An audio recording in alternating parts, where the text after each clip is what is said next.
네, 반갑습니다. 자, 잘 지내셨죠?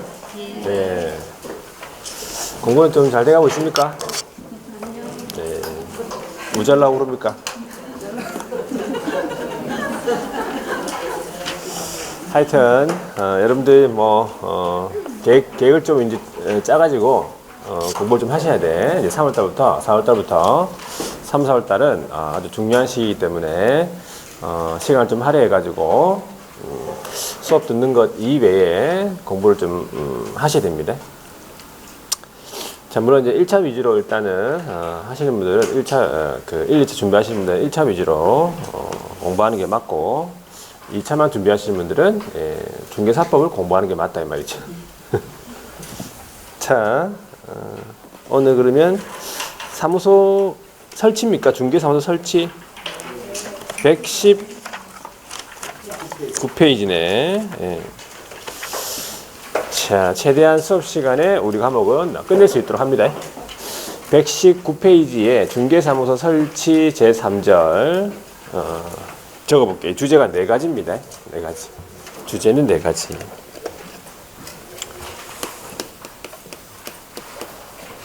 중개사무소 설치와 관련해가지고 첫 번째 설치의 기준. 중개사무소를 설치할 때의 기준은 결론적으로 3가지입니다. 설치 기준은 3가지다 해가지고 중개사무소 설치를 누가 합니까? 개업이 하겠죠. 개업공인중개사가 어디에 설치하는가 보니까 등록관청. 등록관청은 어디입니까? 등록관청? 시군구죠. 등록관청 관할구역 안에 중개사무소를 두는데 몇 개의 사무소를 둘 수 있다? 네, 1개의 사무소만을 둘 수 있다 이 말이에요. 그래서 여러분들이 조문을 이렇게 기억을 하고 있어야 돼요.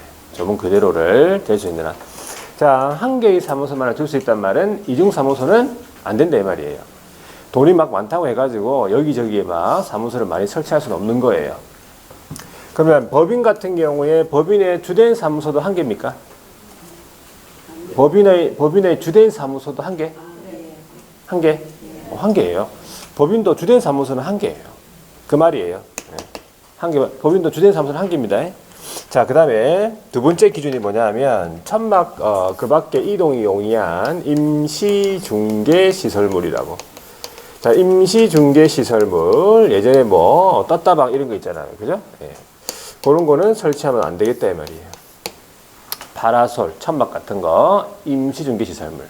그래서 여기 이중사무소 있죠? 요 이중사무소랑 요 임시중개시설물이 서로 짝지라고 했습니까? 안 들어봤고 그런 거? 했을 텐데 짝지 들어봤죠? 했어. 민법 공부한다고 지금 잘 몰라서 그런데 짝지를 이 이중사무소하고 임시중개시설물이 서로 짝지예요. 왜 짝지입니까? 제재가 똑같아요. 짝지 맞아. 짝지 맞아. 저번 주에 짝지 같이 안 앉았더만은. 저번 주에는 짝지가 뒤에 앉았었잖아. 에? 짝지를 바꾸지 안 바꿨네. 짝지를 관리를 잘 하세요. 짝지는 천천히. 자, 하여튼 이중사무소하고 임시중개시설물은 서로 짝지다. 그 이유는 제재가 똑같아요. 제재를 혹시 압니까? 안 물어보려다가 맞긴 맞네, 그죠? 뭐라도 그냥 행정형부로서는 1대1이에요. 행정처분으로서는 상치라고 해주세요. 상등치 이런 거 하지 말고 상치. 하여튼 상치이면서 1대1이다. 이런 것들은 여러분들 이제 암기법을 통해서 암기하시면 돼. 그렇구나라고 한번 들어보고. 자, 그럼에도 이제 여기 두 번째 기준이고, 그럼에도 불구하고 예외적으로 법인인 개업 공인중개사는 법인은 등록관청에다가 신고를 하고요. 주된 사무소가 속한 관할구역 외의 지역에다가 무엇을 분사무소를 그러니까 일반 회사의 지점격이라 볼 수 있죠. 우리는 분사무소라 부르죠. 분사무소를 둘 수 있다라고 되어 있어요. 둘 수 있다. 자, 첫 번째 주의해야 되는 거는 일단 분사무소도 법인이 두어야 하는 게 아니네, 그죠? 둘 수 있다. 이거 조심하셔야 돼요. 두어야 한다 그러면 틀렸어. 안 둬도 되는 거니까 둘 수 있다를 기억을 하고. 또 그다음에 법인만이 분사무소를 둘 수 있는 겁니까? 네, 법인만이 분사무소 둘 수 있는 거예요. 법인이 아닌 기업들은 분사무소를 둘 수가 없다는 거지. 개인인 기업들은 그거 알아두시고. 그러면 등록관청에 신고를 한다 했는데 이때 등록관청은 어느 등록관청이냐 이 말이죠. 어느 등록관청? 주사무소 등록관청에다가 신고한다 이 말이에요. 분사무소 설치 예정 지역 관할에다가 이제 등록관청에 신고하는 게 아니고 주사무소에 신고한다라는 거 알아두시고, 그리고 주된 사무소가 있는 관할구역 외의 지역이잖아 설치하는 거예요. 주된 사무소가 있는 곳에는 설치할 수가 없다는 거지. 되겠습니까? 요게 세 번째 기준이다 이래 보시면 돼요. 자, 됐고 그러면 이제 두 번째로 가볼게요. 이제 분사무소의 설치 기준입니까? 분사무소의 설치 기준이다. 분사무소를 누가 설치합니까? 법인이 설치하죠. 어디다가 설치하냐 하니까 주된 사무소, 주사무소가 속한 시군구, 등록관청이죠 말이죠. 시군구를 어떻게 하고? 제외하고요. 제외하고. 자, 나머지 이제 시군구별로 설치를 하는데, 분사무소를 두는데, 한 개소를 초과할 수 없다 이렇게 돼 있어요. 한 개소를 초과할 수가 없다 이 말은 딱 한 개만 설치하는 게 아니고, 그죠? 우리나라에서 한 개를 초과할 수 없다 이 말은 같은 시군구 안에 두 개, 세 개를 둘 수 없다 그 말이에요. 같은 시군구 안에. 그죠? 또 다른 말로 얘기하면 시군구별로 각각 하나씩 둘 수 있다 이렇게 되는 거지. 뭐를 제외하고? 주된 사무소가 속한 시군구를 제외하고 여기. 이 제외하는데 포함만 하면 틀렸겠지. 여기 제외. 그러니까 우리나라 시군구가 총 100개다. 그러면 몇 개까지 둘 수 있어, 분사무소는? 99개가 되겠죠. 한 개는 주된 사무소니까. 그거서 생각하시면 돼요. 자, 두 번째 분사무소 설치 기준은 분사무소를 대표하는 사람을 뭐라 부릅니까? 분사무소를 대표하는 사람을 책임자라 불러요. 이름을. 책임자는 뭐가 있어야 돼? 자격증 있어야 됩니다. 책임자는 공인중개사일 것이에요. 자, 그러면 다른 법률 규정에 따라 중개업을 할 수 있는 법인, 그걸 네 글자로 뭐라 합니까? 특수법인이라고 하잖아요. 농협 같은데 이 특수법인도 분사무소를 둘 수가 있어요. 근데 이 특수법인의 분사무소에는 책임자 규정을 배제한다. 이 책임자 규정 배제한단 말이 무슨 말이에요? 책임자가 공인중개사일 필요 없다 이 뜻이에요. 책임자가 자격증 없어도 분사무소, 특수법인의 분사무소에는 책임자 할 수 있다 이 뜻이지. 근데 우리는 반드시 우리 중개법인은 반드시 책임자는 공인중개사가 돼야 됩니다. 이게 두 번째 기준이. 자, 그래서 분사무소의 설치 절차를 한번 가볼게요. 세 번째가 분사무소의 설치 절차입니다. 자, 분사무소를 두고 싶다 말이죠. 법인이 두겠죠. 분사무소 두려는 자. 법인입니다. 첫 번째, 설치 신고를 하러 가죠. 자, 설치 신고하러 갈 때 이제 어디로 간다 했어요? 여기서 주사무소 등록관청, 이걸 기억하셔야 돼요. 주사무소 등록관청. 이게 주사무소 등록관청. 주된 사무소가 해운대구에 있다 그러면 해운대구청 가야 돼요. 울산 여기 남구에 분사무소를 두고 싶다. 근데 이제 주된 사무소가 해운대구에 있다면 해운대구청 신고하러 가야 된다 이 말이죠. 되겠죠? 자, 신고하러 갈 때 그냥 가는 건 아니고 설치 신고서라는 서식이 있어요. 요거에다가 첨부해야 될 서류가 세 가지입니다. 세 가지. 첨부해야 될 서류가 세 가지. 첫 번째가 뭐냐 하니까 우리 책임자 있죠. 이 책임자는 자격증 있죠. 그리고 실무교육 받아야 돼요. 실무교육을 설치 신고일 전 1년 이내에 실무교육을 받아야 된다. 실무교육 수료 확인증 사본이 필요하다. 그럼 두 번째가 중요하다. 두 번째가 뭐가 중요한가 하면 여기는 바로 보증 설정하고 들어가야 돼요. 보증 설정 증명서류가 바로 첨부돼야 된다 이 말이지. 왜 이 서류가 첨부해야 됩니까? 바로 왜 첨부해야 될까? 왜? 신고할 때 바로 가져가야 돼요. 왜 가져갑니까?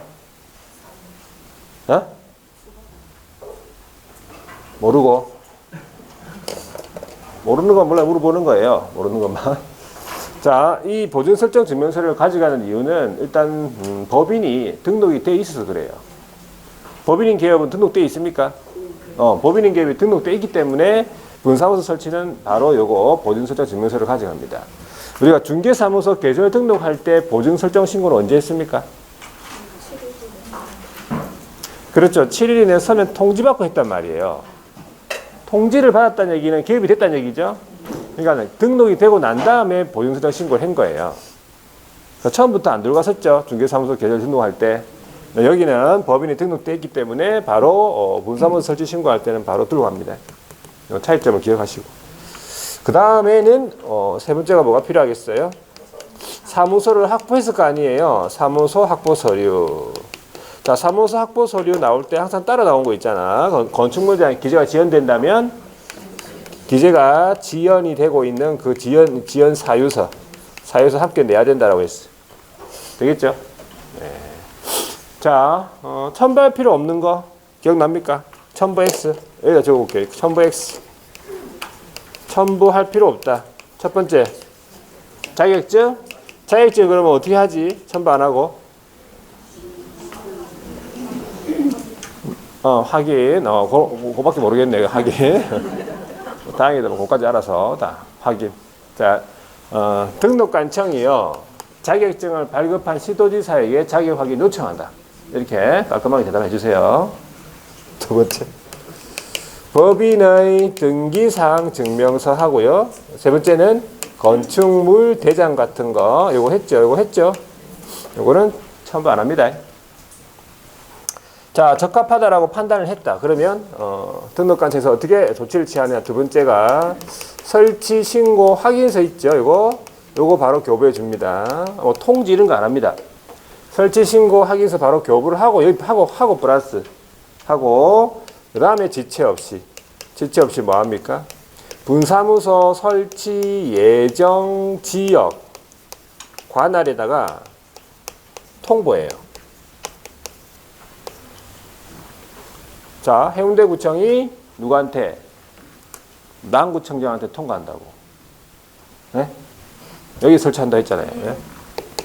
분사무소 설치 예정지역 관할에 통보. 이런 식으로 설치 절차를 기억하셔야 돼요. 교부하고 지체 없이예요. 지체 없이 교부하는 게 아니고. 아시겠죠? 교부하고 지체 없이입니다. 이렇게. 자, 설치 절차 되겠고. 그 다음 뭡니까? 그 다음에 사무소 공동 사용이에요. 자, 이 사무소 공동 사용인데 여러분들 사무소 공동 사용은 사무소마다 같이 쓰자는 거예요. 동업하자는 게 아니다 이 말이지. 동업. 사무소만 같이 쓰자 이 말이에요. 사무소를 왜 같이 씁니까? 아니에요. 업무의 효율적 수행이에요. 돈이 갑자기 많아졌어요. 업무의 효율적 수행이다. 무슨 돈이 없어. 자, 업무의 효율적 수행입니다. 아시겠죠? 자.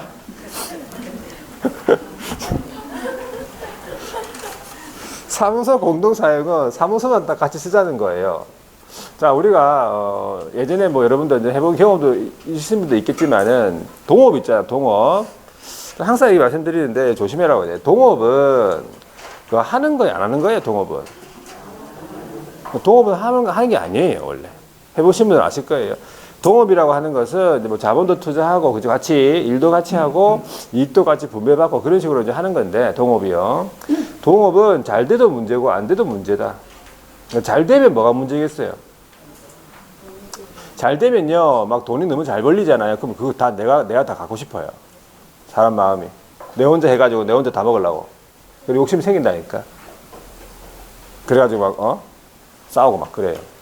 잘 돼도 문제고, 안 되면 뭐가 문제예요, 안 되면. 안 되면, 니 때문에 안 된다 그러면서, 꺼지라 그러면서. 맨날 시간 늦게 다니고 있어, 싸운다니까 또. 잘 돼도 문제, 안 돼도 문제, 동업이에요. 동업을 하면 안 된다. 동업은. 절대 안 돼. 하지 마세요, 동업은. 자, 지금은 조금 여러분들이 이제 사람이 좀 인원이 그렇게 많지 않아서 뭐 그런 경우 잘 없는데, 예전에는요, 한 100명씩, 200명씩 이렇게 막 수업 듣잖아요. 그러면 이제, 사람들이 끼리끼리 모여. 지금도 뭐 대충 끼리끼리 모이는데, 그죠? 사람들은 어쩔 수 없어요. 다 끼리끼리 모이게 돼 있어요. 다 같이 모일 수는 없잖아. 끼리끼리 모여, 이렇게. 모여가지고, 이제 밥도 같이 먹고 막 그래요. 사람들이. 한 7, 8, 9월달 되면, 이렇게 이제 모여가지고 막 밥을 먹어. 언니, 동생끼리 막 밥을 먹어요. 밥을 먹으면서 이런 얘기를 한단 말이야. 우리가 이제, 식성도 좀 비슷하고, 뭐, 마음도 잘 맞고, 우리 합격 점수도 나오고, 우리 한번, 합격해가지고 같이 해보자. 이렇게 얘기를 한단 말이에요. 여기 합니다. 그래가지고 같이 하면 된다, 안 된다? 안 된다, 왜? 바보들끼리 모여서 뭐 할 건데. 의지하는 건데, 이러면서 막. 네가 작성해봐라, 이러면서. 바보들끼리 모여서 하는 거 아니에요.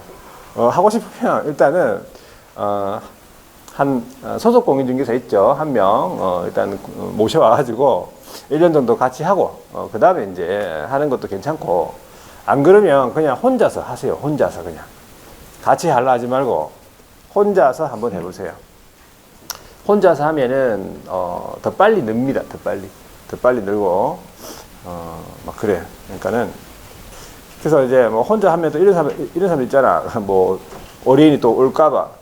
안 와요. 걱정하지 마세요. 절대 안 와. 한 3개월 동안 안 올 거예요. 자, 하여튼, 안 된다는 거고. 요 사무소 공동 사용도 사무소를만 같이 쓰자는 거예요. 사무소만. 그러면 저것도 하면 되는 거 안 되는 거예요. 저 사무소 공동 사용도. 서로 도움 되겠어요? 서로 도움 안 됩니다. 저거. 사무소 공동 사용을 하게 되면은 이런 경우도 있잖아요. 뭐 나는 뭐 한 건도 못 하고 막 한 달 동안 이래 있는데 옆에 사람은 뭐 20건씩 하고 있다. 열받아서 못 있습니다. 그거. 아시겠죠? 네, 그러니까 하지 마 이런 거 공동 사용 하지 말고 우리 이제 시험에 조금 물어볼 수 있으니까 공부를 하는 거예요. 아시겠죠? 자, 개업 공인중개사가 공동사무소를 하는 목적은 뭐라고요? 그렇죠. 효율적으로 업무를 수행하기 위한 목적이다. 이거 보시면 돼요.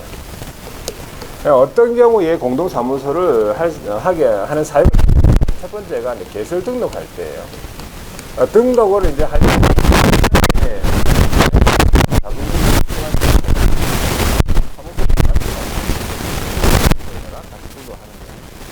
되겠죠? 또는 두 번째가 사무소를 이전한다 이 말입니다. 자, 사무소 계약계획이 다 됐는데 사무소를 다른 데다가 친구 사무실에다가 같이 이전하는 거예요. 그런 식으로 사무소에 관한 공동 사용이라는 거를 할 수가 있다 이 말입니다. 해야 될 의무가 있는 게 아니네. 때 우리 법에서는 별다른 제한이 없어요. 별다른 제한이 없다. 그래서 종별에 관계없이 다 공동사무소가 된다 이 말이야. 종별에 관계없이. 부축도 같이 공동사무소가 된다 이 뜻이죠. 분사무소도 같이 공동사무소가 된다. 수에 대한 제한도 없다 이 말이에요. 2명이든 10명이든 100명이든 면적에 대한 제한이 있다 없다? 면적 제한 없어. 그 다음에 공동사무소를 하겠다고 뭐 신고서를 제출하고 그러지 않습니다. 신고 의무가 없어요. 따라서 모든 법률 관계하고요. 법률 관계와 업무 관계는 다 뭡니까? 개별입니다. 개별. 각자입니까? 각자예요. 모든 업무 관계, 법률 관계는 각자다 이 말이에요. 자, 등록부터 시작해야 되고 다 각자, 고용인 신고도 각자, 고용도 각자, 휴폐업도 각자, 행정처분하고 이거 다 각자 받아요. 점심 때 밥도 어떻게 먹어야 돼? 각자 먹어요. 각자. 같이 먹으면 안 되고 각자. 개별. 아시겠죠? 자, 그런데 사무소를 등록할 때 그리고 사무소를 이전할 때 그다음에 개설 등록할 때 딱 한 가지 서류는 첨부해야 되는데 그게 뭐냐면 그 사무소를 사용할 권리가 있는 다른 개업 공인중개사의 승낙서예요. 다른 기업의 승낙서를 첨부를 해야 된다는 뜻이죠. 등록 신청할 때, 사무소 이전 신고할 때. 아까 예를 들었죠. 친구의 승낙서가 필요하다 이 말이야. 친구 사무소 같이 써야 되니까 친구의 승낙서가 필요하다 이 말이에요. 자, 그 다음에 이제 한 가지가 모든 기업에 대해서 사무소를 공동으로 사용할 수 있게 해주는 건 아니다. 그래서 공동사무소를 제한한다. 공동사용을 제한하는 경우가 있는데 어떤 기업에 대해서 업무가 정지가 되어 있는 기업에 대해서는 공동사용을 제한합니다. 어떤 식으로 제한하는가? 이렇게 하죠. 업무 정지 중인 개업 공인중개사가 사무소 공동사용을 하기 위하여 승낙서 주는 방법. 그러니까 승낙서를 써주면 안 된다 이 말이에요. 그러니까 내하고 친구하고 공동사무소 하고 있는데 내가 업무 정지가 업무 정지 받았다. 그러면은 내가 승낙서를 그게 아니고 친구가 내가 업무 정지 중인데 친구가 내 사무소 같이 쓰고 싶다. 그럼 내가 승낙서 써줘야 되죠. 승낙서 써주면 안 된다 이 말이에요. 내가 업무 정지 중이기 때문에. 그런데 우리는 이미 업무 정지 받기 전부터 공동 사용 중이었다. 공동 사용 중인 개업 공인중개사는 제외. 같이 그대로 사용할 수 있다 이 말이에요. 우리 공동 사용 중이었었어요. 그런데 내가 업무 정지 받은 거예요. 그러면 그 다른 친구는 그냥 같이 사용해야 된다 이 뜻이에요. 업무 정지 받기 전부터 이미 공동 사용 중이었으니까. 자, 한 가지 더 있죠. 업무 정지 중인 개업이 공동 사용하기 위해서 사무소를 이전하는 건 안 된다 이 말이에요. 사무소를 이전하는 방법. 자, 여기에서 이제 조심하셔야 되는 게 업무 정지 중인 개업이 사무소를 이전을 할 수 있습니까? 못합니까? 여기서 지문이 그렇게 물어본 거예요. 업무 정지 중인 개업은 사무소 이전을 할 수 있다, 할 수 없다? 할 수 있다라고 해야 돼요. 지문이 나오면은 할 수 있다. 할 수 없다고 이제 생각하시는 분들은 이게 생각나서 그래. 이게 막 생각나니까 업무 정지 중에는 할 수 없댔잖아. 이게 생각나서 그래요. 요거랑 별개예요. 일단은 지문이 업무 정지 중인 개업은 사무소 이전 할 수 있다고 맞는 거예요. 자, 업무 정지 중에 내가 업무 정지 중인데 계약 기간이 다 됐어요. 임대인이 나가라 그래. 그럼 나가야죠.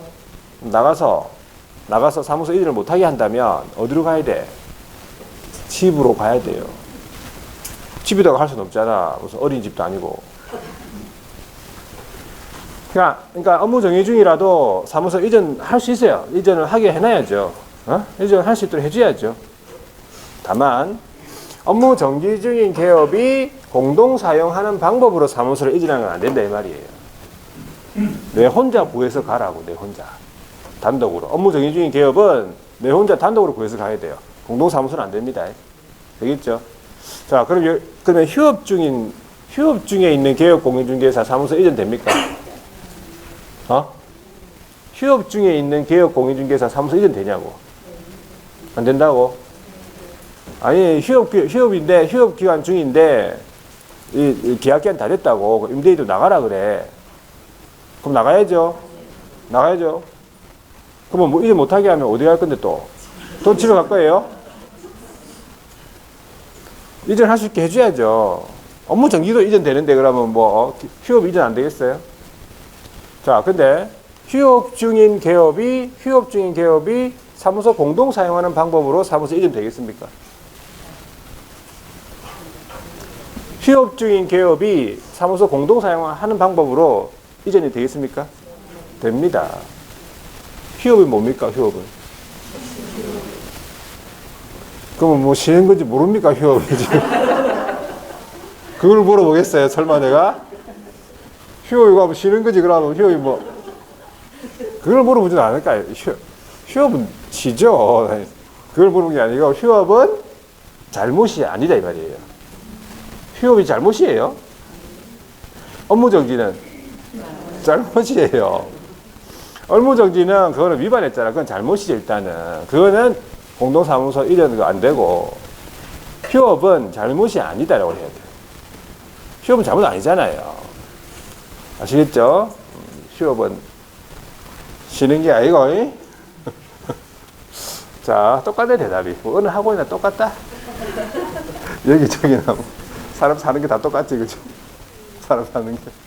아침에 들어보니까 사람 사는 게 다 똑같던만 보니까. 삶이 다 그렇지, 뭐. 자, 하여튼 여러분들은 그래도 그나마 행복한 사람들이다. 왜 그래? 공부를 할 수 있잖아요. 공부를 하고 싶어도 못하는 사람이 많아요. 네? 공부를 할 수 있으면 감사하셔야 돼요, 여러분들. 공부를 할 수 있는 환경이잖아. 아닙니까? 감사하셔야 된다니까? 공부를 하고 싶어도 막 못하는 사람이 많아요. 그러니까 여러분들 굉장히 감사하게 생각하고 공부를 열심히 하고 있죠, 물론. 에? 원하는 대답은 안 나오지만 하여튼 여러분들은 열심히 하셔야 돼요. 아시겠죠? 예, 공부할 수 있으면 감사하고. 자, 여기까지가 이제 사무소에 관한 내용. 네 가지 주제 다 봤어요. 다 봤고 119페이지 한번 보세요. 밑줄을 한번 꺼볼 건데 중개사무소 설치와 관련해 가지고 양가로 1번에 1등록 1사무소 이거 이해되겠죠? 1등록 1사무소다. 여러 군데 사무소를 뭐 설치할 수 있는 건 아니다 이 말이죠. 이중사무소 되는 게 아니다 이 말이죠. 그래서 자, 1번 동그라미 개업공인중개사는 등록관청 관할구역 안에 사무소를 2대 맞죠? 몇 개소입니까? 1개소만을 둘 수 있다. 그건 이중사무소가 안 된다 그 뜻이에요. 다만 법인인 개업은 어디에다가 신고하고 등록관청에 신고하고 관할구역 외 지역에 분사무소를 둘 수 있다. 여기서 조심하셔야 되는 건 둘 수 있다. 두어야 한다. 그러면 틀렸어 또. 조심하셔야 돼. 자, 등록관청은 주사무소 등록관청이 될 것이고 뒤로 넘어가서 양가로 2분의 이중사무소 설치 금지, 임시중개시설물 설치 금지. 자, 개업이요. 2개 이상의 사무소를 두어서는 안 된다. 이중사무소 안 되겠죠. 그리고 임시중개시설물 설치하면 안 된다 이 말이에요. 임시중개시설물. 자, 그렇게 해버리면 위반했죠. 그럼 어떻게 됩니까? 거기에 등록이 취소가 될 수 있다. 이면 상치예요. 상치. 그리고 병과되겠죠. 1대1이 됩니다. 상치이면서 1대1이구나. 자, 양가로 3번에 바로 또 개시가 나왔죠. 개시를 바로 볼게요. 개시란 말은 사무소 안에다가 보기 쉬운 곳, 두 번째 줄에 보세요. 사무소 안에 보기 쉬운 곳에 게시해야 될 사항. 그게 이제 걸어둬야 될 서류를 말하는 거예요. 5가지 서류가 있습니다. 거기 보시면 조문 안에 보면 되겠네요. 그죠? 1호에 보시면 등록증 원본 되겠죠. 당연히. 등록증 원본이고 분사무소 같으면 뭐가 되겠어요? 신고 확인서 원본이 되겠지. 그리고 두 번째가 중개보수 실비 요율 한도액표. 그래서 한도 내에서 받아야 되고요. 세 번째가 자격증 있는 사람 있죠. 개업하고 소속하고 있는 사람 다 게시해야 돼요. 그것도 자격증 원본입니다.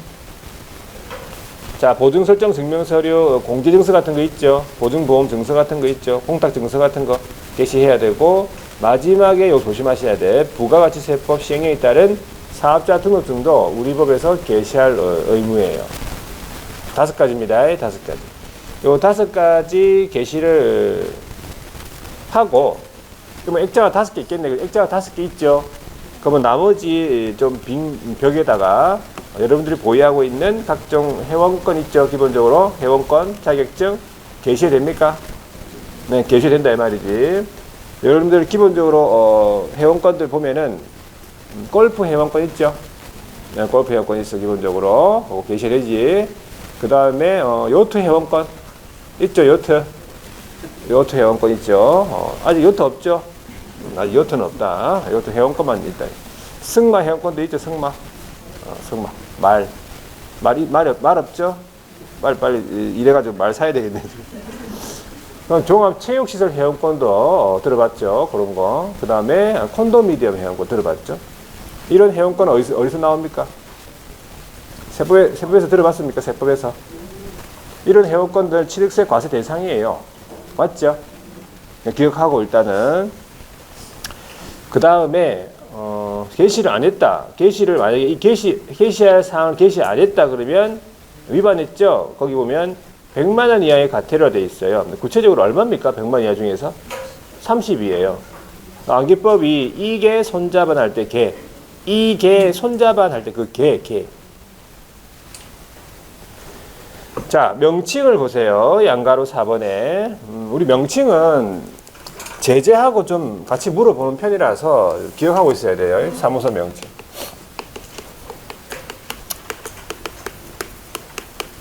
자, 이 명칭이라면은 무엇을 의미하는 거예요? 명칭은? 사업을 하는 데 있어서 이 명칭은 무엇을 의미하죠? 상호 내지는 상호 아니면 간판 이름 뭐 이래 되겠죠. 이 상호하고 간판 이름이 우리 사업하는 데 조금 영향을 미칩니까?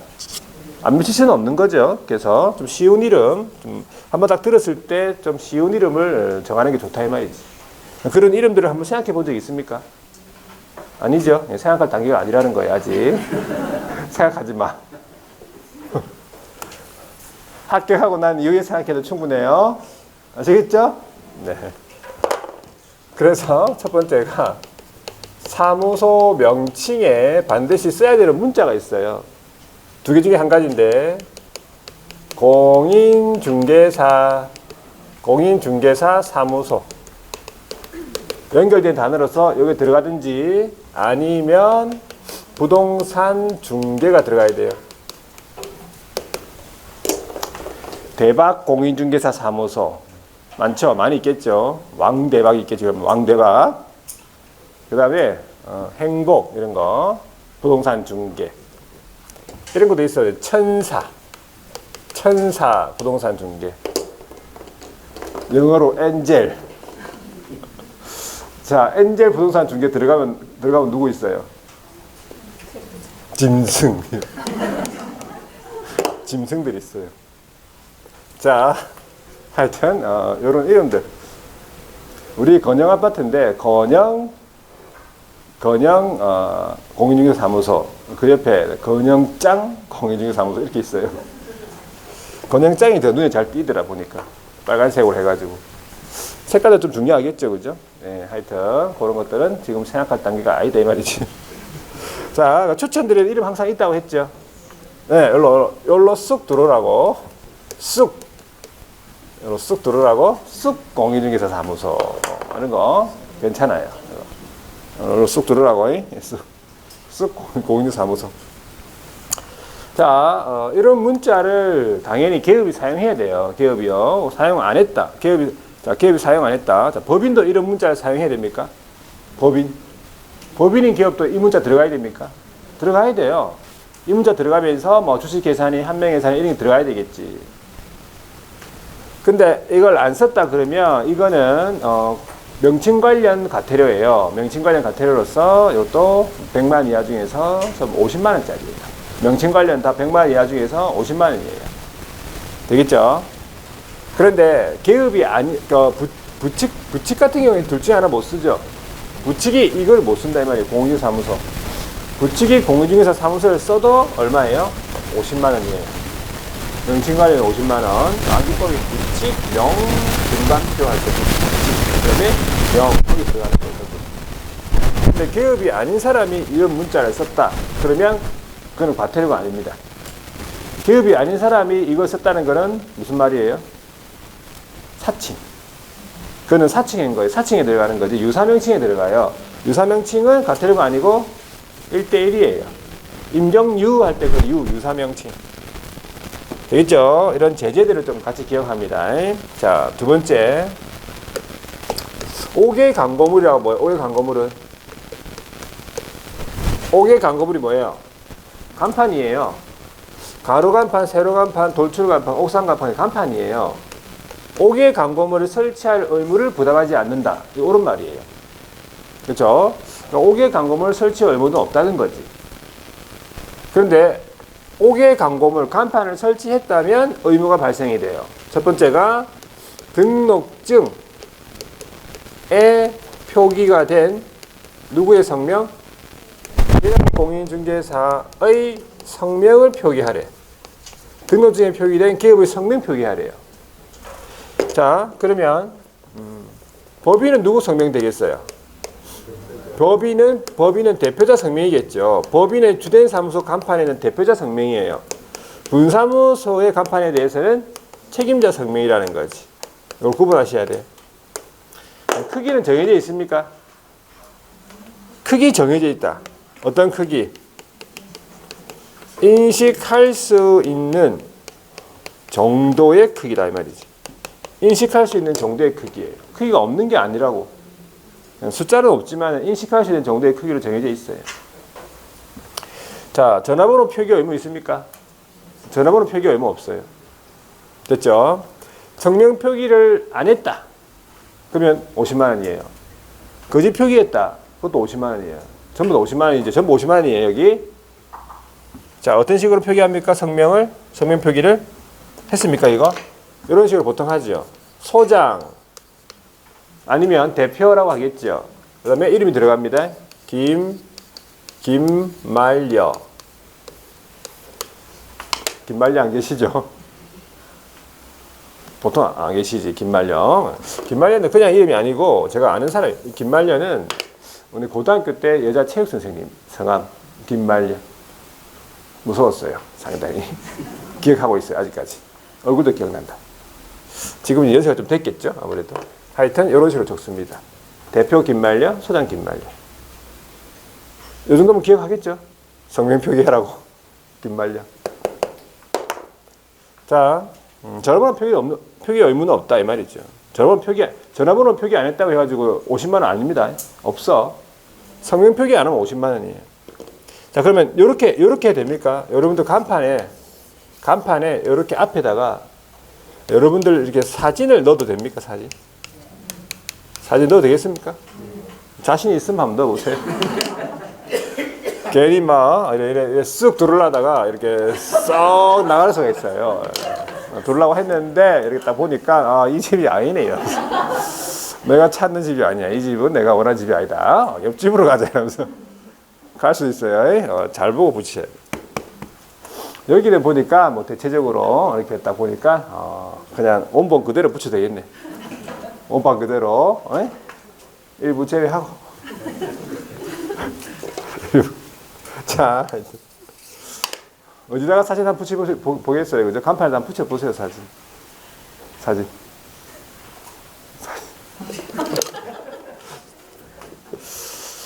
자, 여기까지 한번 밑줄 까볼게요. 120페이지. 자, 밑에 명칭 나오죠. 첫 번째 줄에 동그라미 1번에 공인중개사 사무소 또는 부동산 중개, 그죠? 둘 중에 하나 쓰라고 했죠. 위반 나오네. 위반하니까 100만 원 이하 과태료 중에서 이거 얼마라고요? 50이에요, 50. 명칭 관련 50이죠. 자, 부칙사행 기업이네. 공인중개사 사무소 명칭 사용할 수 없다.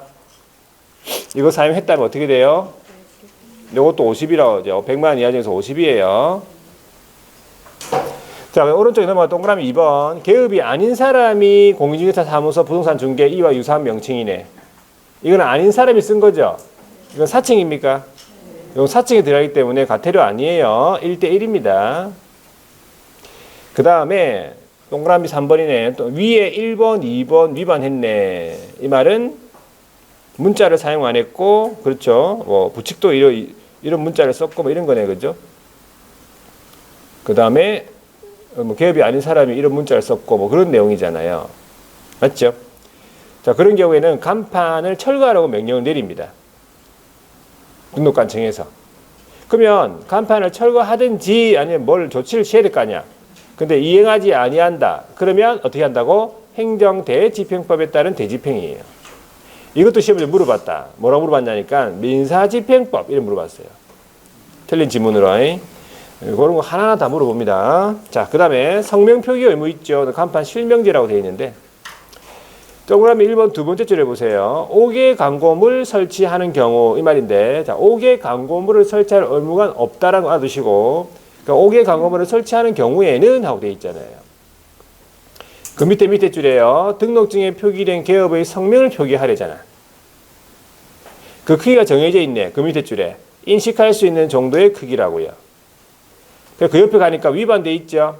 100만 원 이하의 과태료 중에 얼마 이것도? 50만 원이다. 자, 동그라미 2번. 법인은 누구 성명을? 대표자 성명을. 그 밑에 분사무소는요. 그 옆에 책임자 성명. 그 밑에 책임자 성명. 이런 식으로 기억하시면 되고. 자, 동그라미 3번 보세요. 위 또 1, 2 위반했네. 그 명칭 이거 표기 안 하거나 거짓 표기하거나 이런 거 얘기하겠죠. 그러면 마찬가지겠네. 간판 철거 명령 내리고 이행하지 아니하면 행정 대집행법에 따른 대집행이다. 되겠고. 자, 간판 철거 의무. 이것도 우리 시험 물어봤어요. 자, 간판 철거는요. 간판 철거 사유, 간판 철거해야 될 사유가 발생이 되면 지체 없이 그냥 간판 철거해야 돼요. 등록관청이 철거해라 명령 안 합니다. 그러면 그 박스에 들어있는 게 철거 사유겠죠. 첫 번째가 뭡니까?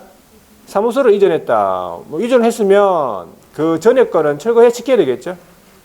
두 번째는 폐업했네. 폐업 못 받았으니까 철거해야 되겠죠. 세 번째는 등록 취소 처음 받았으니까 철거해야 되겠죠. 요 세 가지 사유입니다. 자, 철거 안 하고 있다. 철거 안 하고 있다. 이 말이 뒤에 넘어가 볼게요. 철거를 안 했다고 어떻게 돼? 이행하지 아니한다 그러면 바로 행정 대집행법에 따른 대집행입니다. 자, 양가로 7번에요. 요게 뭐냐 하니까 표시 광고할 때 명시해야 될 사항, 표시 광고 명시 의무, 광고 실명이라고 적어놨네. 요것도 많이 물어보는데, 자, 일단은 표시 광고할 때 우리가 이제 기업이 광고를 하잖아요. 그러면 동그라미 동그라미 거기 보시면 박스 먼저 볼게요. 박스에 광고할 때 명시해야 될 사항이 박스 안에 들어있는 거예요. 일단 오프라인 광고할 때 기억 보시면 사무소 소재지, 사무소 명칭, 소재지, 연락처, 등록번호. 기본적으로 사무소 명칭, 소재지, 연락처, 등록번호 요거 명시하고 등록번호가 최근에 들어갔고, 그 다음에 기업의 성명 명시해야 돼요. 왜? 기업만이 광고를 할 수 있거든. 기업이 아닌 사람은 광고할 수 없어요. 기업이 아닌 자는 표시 광고를 해서 안 된다고 돼 있거든. 그러니까 기업의 성명, 법인은 당연히 대표자, 분사무소 책임자가 되겠지. 이거 오프라인 광고할 때 명시될 사항이다. 그리고 그 박스 위에 세 번째 줄이에요. 박스 위에 줄. 거기 보시면 중요한 거 하나 나와요. 이번 시험에 나왔다 보니까 중개 보존에 관한 사항 명시하면 안 된다고. 이렇게 적어놨어요. 우리 법 규정에. 그러면 이렇게 적어놨기 때문에 중개 보존에 관한 사항을 쓰면 안 돼요. 명시하면 안 돼. 그거 위반한 거예요. 똑같이. 그러니까 아무 말 없었잖아. 원래 없었거든요. 근데 최근에 들어갔어요. 그러니까 아무 말 안 했으면은 중개 보존에 관한 사항 명시됩니다. 원래. 법이 없기 때문에. 명시해야 될 사항은 명시를 해주고. 근데 명시하면 안 된다 했기 때문에 보존에 관한 사항 명시하면 안 돼. 그러면 소속에 관한 사항은 명시됩니까? 소속에 관한 사항 명시된다. 왜? 소속에 관한 사항은 명시하면 안 된다는 말이 없기 때문에. 되겠죠? 중개 보존에 관한 사항 명시하면 안 됩니다. 그 다음에 박스 밑에 보시면 동그라미 2번. 인터넷을 이용해서 광고를 많이 하죠. 인터넷 이용 광고할 때, 표시 광고할 때, 자, 어떤 걸 명시하냐면, 박스에 있는 거 명시하고요.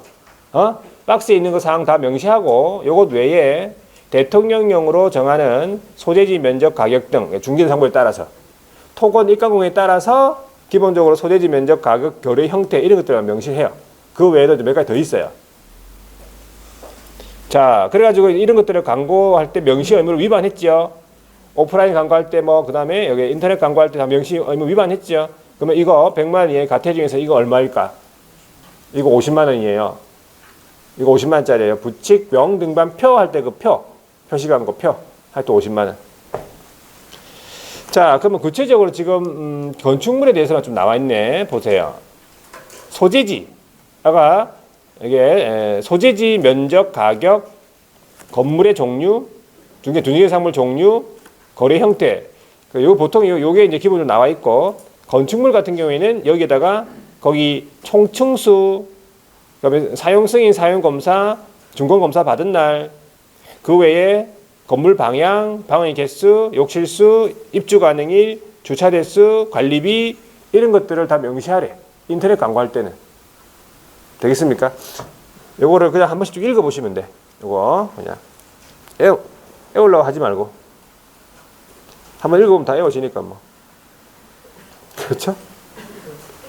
자, 어느 정도 와서 동그라미 3번 중개대상물에 대한 구체적인 표시 광고 방법은 국토교통부 장관이 정하여 고시한다. 이런 내용들은 보통 옳은지부터 물어보니까 알아두셔야 돼요. 동그라미 4번 나왔죠. 개업이 아닌 사람은 표시 광고를 해서 안 된다고. 개업만이 할 수 있다 이 말이겠지. 자, 만약에 했다 치자. 개업이 아닌 사람이 표시 광고 했다. 그럼 어떤 제재를 받겠어? 아닌 사람이 했기 때문에 얘도 1대1이에요. 안기법이 혹시 기억납니까? 안기법이? 기억 안 나겠죠? 예, 너무 자신 있다. 금표비 할 때 그 표예요. 하여튼 표거든. 표가 두 번 나오잖아. 부칙 명등반표 할 때 그 표. 그럼 표시 광고할 때 명시행 위반이고, 우리 금표비 들어봤죠? 금표비. 금표비 할 때 표는, 예, 기업이 아닌 사람이 표시 광고 했다 할 때 그 표자예요. 한 표가 두 번 나와요. 표가. 자, 그 다음에 1대1 맞고, 그 다음 뭐냐 하니까 동그라미 5번이요. 개업공인중개사는 다음 어느 하나에 해당하는 부당한 표시 광고, 밑줄에 부당한 표시 광고. 자, 개업이 표시 광고 하긴 했어요. 근데 어떤 표시 광고라고? 부당한 표시 광고. 이것도 최근에 들어갔죠. 이 부당한 표시 광고가 위반했다. 부당한 표시 광고 했다. 그러면 이건 얼마예요? 500만 원 이하의 과태료. 우리가 암기법에 보면은 성수, 영감, 부모, 적선, 해감 이 500만 원이죠. 그때 이게 부당한 표시 광고. 세 가지가 있어요. 기억 보세요. 중개대상물 존재하지 않아. 그러니까 중개사물 자체가 없어요. 그럼 거래할 수 없잖아. 근데 광고한 거예요. 시세에 부당 영향을 줄 목적으로. 요거 두 번째는 거짓 또는 거짓으로 표시 광고 또는 과장되게 표시 광고. 거짓 또는 과장이죠. 세 번째는 거래질서 해치거나 의뢰인이 피해줄 우려에 있는 광고. 요 세 가지가 뭐예요? 부당한 표시 광고. 그러니까 부당한 표시 광고 하면 이 세 가지가 떠올라 줘야 돼요. 자, 그래서 요거는 500만 원 이하 과태료예요. 100만 원 이하 아닙니다. 그리고 그 밑에 조문 밑에 보시면 동그라미 6번 이러한 부당한 표시 광고의 세부적인 유형 기준에 대해서는 국장이 정하여 고시한다. 이렇게. 자, 모니터링 한번 볼게요. 모니터링 바로 볼게요. 국장은 인터넷을 이용한 광고를 할 때 그 규정 준수 여부에 대해서 모니터링을 할 수 있다는 얘기지. 감시, 모니터링. 자, 누가요? 국장입니다. 모니터링. 그래서 뒤로 넘어가 보세요. 자, 그래가지고 이 국토교통부 장관이 모니터링을 위해서 필요한 때에는 밑줄 꺼보세요. 국장은 정보통신 서비스 제공자라는 사람 나왔죠. 정보통신 서비스 제공자라는 사람은 일단은 우리 쉽게 얘기하면 이제 네이버나 뭐 이런 곳 있죠. 인터넷에서 그런 곳이라고 보시면 돼. 자, 정보통신 서비스 제공자에게 뭘 할 수 있냐니까 거의 세 번째 줄 끝에 관련 자료의 제출을 요구할 수 있다는 거지. 이때 당연히 정당 사유가 없는 한 응해야 되겠죠. 네이버는. 근데 만약에 응하지 않았다. 정당 사유가 없는데 응하지 않았다. 그럼 위반인 거죠. 이거 얼마예요? 500만 원 이하의 과태료. 성수, 영감, 부모 할 때 그 모니터링. 자, 그 다음에 하나 더 있죠. 동그라미 3번. 국장이 마찬가지 정보통신 서비스 제공자한테 위반이 의심이 되는 내용 확인 아니면 추가 정보 게재 같은 필요한 조치 요구. 이렇게 조치를 좀 해달라고 필요한 조치를 요구할 수 있다 이 말이겠죠. 그럼 당연히 정당 사유가 없는 한 응해야 되겠죠. 근데 응하지 않았다 이 말이야. 그럼 위반했죠. 500만 원 이하의 과태료. 이 두 가지예요. 모니터링 관련. 자료 제출 안 했다. 그다음 필요한 조치 응하지 않았다. 필요한 조치 안 했다 이거예요. 누가 안 했어? 정보통신 서비스 제공자가 500만 원 받는 거예요. 되겠습니까? 자, 동그라미 4번 보세요. 국장은 모니터링 업무에 대해서 위탁을 할 수 있다면 당연히 위탁하겠죠. 자, 위탁을 할 수 있다라고 되어 있고요. 위탁 기관은 어디냐 보세요. 위탁 기관이 거기 조문 안에 들어있어요. 네 군데. 이도 시험 물어봤어요. 우리 시험 물어봤어요. 위탁 기관. 1호에 보시면 공공기관 돼 있죠. 밑줄 공공기관. 2호는요. 정부 출연 연구기관. 3호는요. 자, 일단 비영리 법인이다. 비영리 법인으로서 밑줄. 인터넷 표시 광고 모니터링 또는 인터넷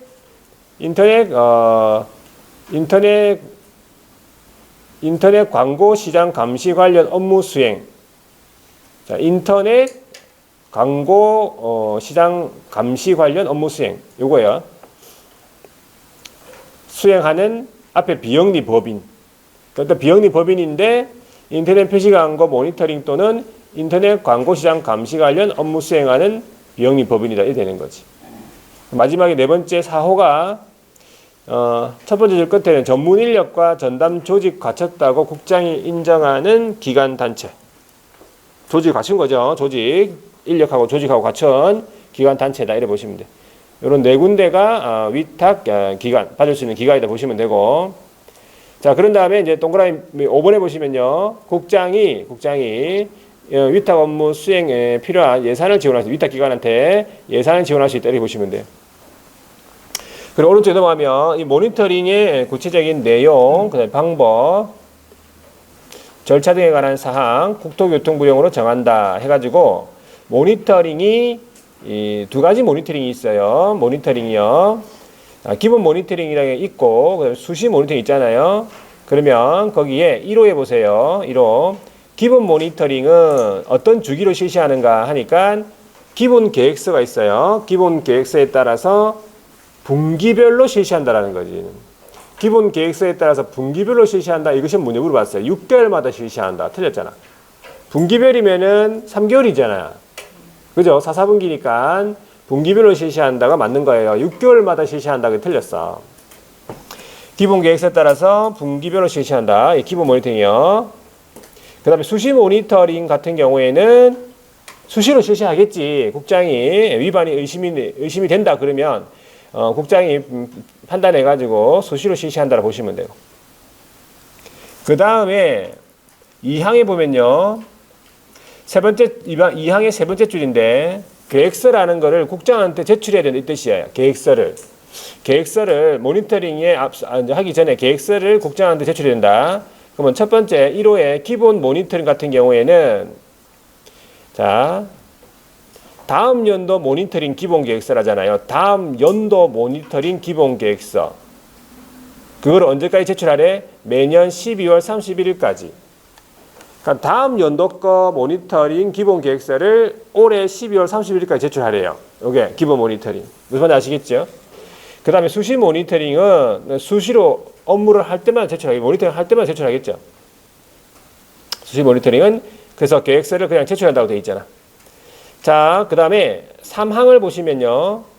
모니터링을 하고 나면 이 위탁 기관에서 모니터링 했죠. 그러면 뭐가 되겠어? 결과가 나오겠지. 그럼 그 결과 보고서를 작성해가지고 누구한테 제출? 국장한테 제출. 그러니까 언제까지 제출하는가? 1호에 보시면 기본 모니터링은요. 매 분기마다 실시하니까 매 분기 마지막 날로부터 30일 이내다. 그러면 2호의 수시 모니터링 수시로 하니까 업무가 완료된 날로부터 15일 이내. 날짜가 틀리죠. 4항을 보세요. 이제 국장이 제출받은 결과 보고서를 누구한테? 시도지사하고 등록관청한테 통보하면서 필요한 조사 조치를 요구할 수 있다.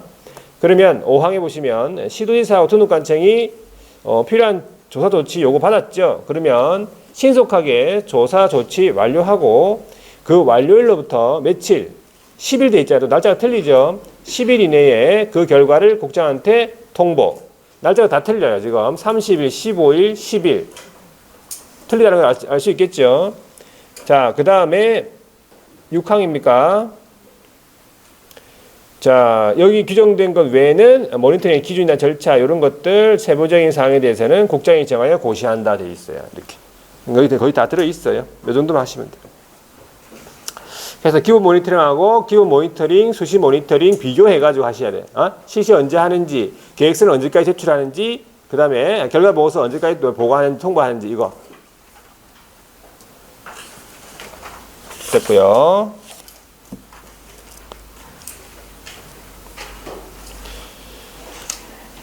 자, 일단 여기까지 보고 조금 쉬었다가 127페이지 사무서 이전을 한번 보도록 하겠습니다.